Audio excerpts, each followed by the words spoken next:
সকালের সময় ছিল। আইপিএস অফিসার পূর্ণিমা তার মায়ের সাথে মার্কেটে যাওয়ার জন্য বেরিয়েছিলেন।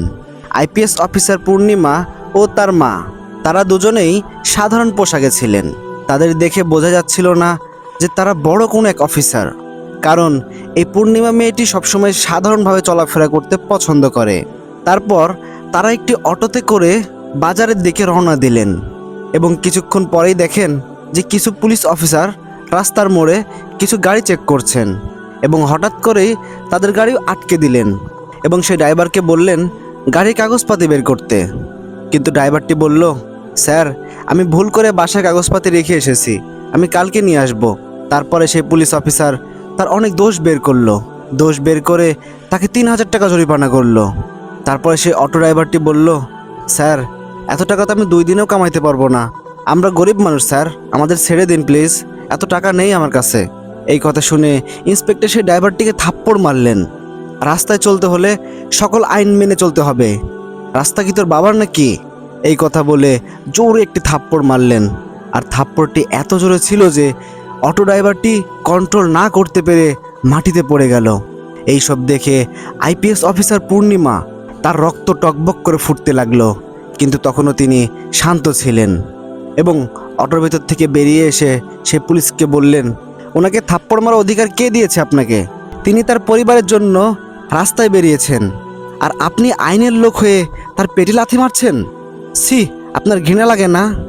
এই কথা শুনে ইন্সপেক্টর আরও ক্ষিপ্ত হয়ে গেলেন এবং তাকে বললেন, এই, তুই আমাকে আইন শিখাস না, তুই জানিস আমি এখন ইচ্ছা করলে তোকে আর তোর মাকে জেলে ভরে দিতে পারবো। তখন পূর্ণিমা বলল, হ্যাঁ, এটা আপনার ক্ষমতা, কিন্তু এই ক্ষমতা আপনি অপব্যবহার করছেন। সঠিক কাজে লাগান আপনার ক্ষমতা। আপনাকে সরকার ক্ষমতা দিয়েছে সঠিক কাজে লাগানোর জন্য, কারো পেটে লাথি মারার জন্য দেয়নি। তারপর ইন্সপেক্টর আরও ক্ষিপ্ত হয়ে গেলেন এবং সেই পূর্ণিমাকেও জোরে একটা চড় মারলেন।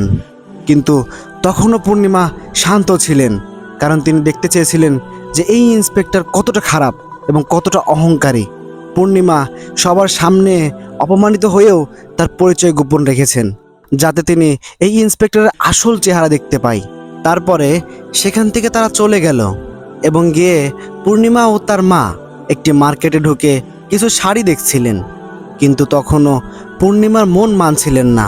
পূর্ণিমার মনের ভিতরে শুধু এগুলোই চলছিল। সে মনে মনে ভাবছিল, আমার জেলায় এত বাজে ইন্সপেক্টর, যার মনে কিনা অহংকারে ভরা, আর এইসব আমি জানি না। না, আমাকে দেখতেই হবে যে বাকি পুলিশ সদস্য এবং বাকি ইন্সপেক্টরদের কি অবস্থা। এই কথা চিন্তা ভাবনা করে এবং মার্কেট শেষ করে তারা বাড়িতে চলে গেল এবং বাড়িতে গিয়ে পূর্ণিমা গভীরভাবে ভাবতে লাগলো।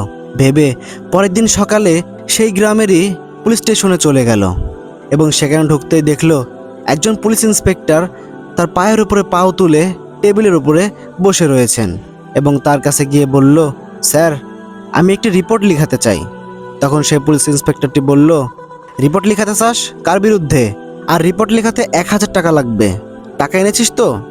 এই কথা শুনে পূর্ণিমা অবাক হয়ে গেল এবং তাকে বলল, স্যার, আমি তো জানি রিপোর্ট লিখাতে কোনো টাকা লাগে না, কিন্তু আপনি টাকা চাচ্ছেন কেন?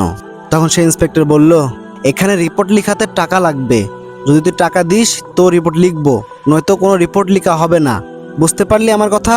তখন পূর্ণিমা বলল, স্যার, আপনি তো আইনের লোক, আর আইনের লোক হয়ে আপনি সরাসরি কেন ঘুষ খাচ্ছেন? এটা তো ভীষণ অন্যায়। তখন সেই ইন্সপেক্টর ক্ষিপ্ত হয়ে বললেন, এই, তুই আমাকে আইন শিখাস না, এখান থেকে চলে যা, নয়তো তোকে জেলে ভরে দেব। তারপরে পূর্ণিমা মনে মনে ভাবতে লাগলো, না, এরা সবাই একই গোয়ালের গরু, এদেরকে একটা শিক্ষা দিতেই হবে। তারপরে পূর্ণিমা বলল, স্যার, এখনও সময় আছে, ভালো হয়ে যান, নয়তো এর ফল অনেক খারাপ হবে।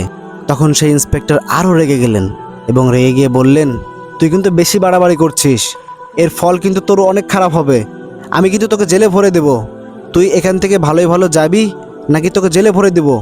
এই কথা শুনে পূর্ণিমা থানা থেকে বাইরে বেরিয়ে এলো এবং বাইরে এসেই তিনি আইজি অফিসার এবং ডিজি অফিসারকে কল করলেন। কল করে বললেন, আমি অমুক থানায় আছি, আপনারা গাড়ি নিয়ে দ্রুত এখানে আসুন। এই কথা বলে তিনি আবারও সেই থানার ভিতরে চলে গেলেন এবং থানার ভিতরে ঢুকতেই ইন্সপেক্টর রাগে লাল হয়ে গেল এবং বলল, কিরে, তোর সমস্যা কি? তুই কি আমার কথা বুঝতে পারছিস না? যে টাকা ছাড়া এখানে কোনো রিপোর্ট লেখা হবে না, এখান থেকে বেরিয়ে যা, নয়তো খুব খারাপ হয়ে যাবে তোর সাথে। তখন পূর্ণিমা বলল, খারাপ তো আপনার সাথে হবে, কারণ আপনি আইনের রক্ষক হিসাবে কলঙ্ক। আপনি রিপোর্ট লেখাতে টাকা চাচ্ছেন, আইনের কোথাও লেখা নেই যে রিপোর্ট লেখাতে টাকা লাগবে। আর আপনি সাধারণ জনগণের সাথে এরকমই ব্যবহার করেন, আপনি আইনটাকে খারাপ কাজে লাগাচ্ছেন। তাই আমি চাই আপনার বিরুদ্ধে অ্যাকশন নিতে। এই কথা শুনে ইন্সপেক্টর জোরে জোরে হাসতে লাগলো এবং বলল, তুই আমার কিছুই করতে পারবি না, তুই দেখ আমি তোর সাথে কি করতে পারি। এই কথা বলে ইন্সপেক্টর দুজন হাবিলদারকে ইশারা করে বলল এবং দুজন হাবিলদার পূর্ণিমার হাত ধরতেই বাইরে থেকে একটি কথা ভেসে আসলো, দাঁড়াও। এই কথা শুনে সকলেই থমকে গেল। আইজি অফিসার এবং ডিজি অফিসার এবং তাদের সাথে কিছু পুলিশ অফিসার ছিলেন এবং তারা ভিতরে ঢুকতেই সকলের চোখ কপালে উঠে গেল এবং সেখানে থাকা সকল পুলিশ অফিসারের হোশ উড়ে গেল। তারপরে সেই অফিসারগুলো বললেন, সি, আমার ভাবতেও ঘৃণা লাগছে, আমার জেলের ইন্সপেক্টররা এত খারাপ হতে পারে, এত নিচে নামতে পারে, সি।